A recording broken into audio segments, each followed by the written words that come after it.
Okay, here we are in the eviction process. The landlord served the eviction notice either for non-payment, breaking of the lease, or end of tenancy. They waited the allotted time. They didn't pay. They didn't correct the infraction or move out. So we have to proceed to the eviction process. All 50 states have this procedure. It can be called in your state forcible entry and detainer. It can be called small claims eviction, summary process, or just eviction process. But it all boils down to the landlord wants their place back, and if money is owed, a money judgment. I have a version for all 50 states on my Collect Back Rent training course. So I studied each of the 50 states and I put them into one of the two categories your state will fall into. The first one is the landlord files the complaint and summons, like I said, after waiting the allotted time needed after serving the notice. When they file, the clerk right then awards the court date.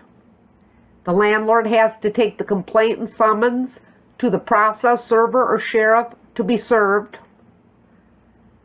and the landlord and tenant must appear at the court date. Basically that's New York, Illinois, Texas, Mississippi. The majority of the states is in the first procedure, but some states fall into the second procedure. Again, the landlord serves the eviction notices. They wait the allotted time. Time goes past. They don't pay, correct the infraction, or move out.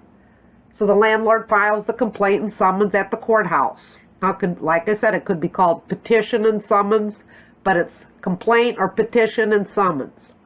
Instead of the clerk right away giving the court date like in the first procedure, the clerk will award a time frame for the tenant to answer the complaint. The complaint and summons, again, must be served by the sheriff or process server. If the tenant answers the complaint within the time frame that the clerk had set out, then the clerk sets the court date. Remember the first procedure, they set it right away. This procedure, they wait the time frame. They answer, they set it. If the tenant fails to answer within the time frame, the complaint, the landlord can motion for a default judgment.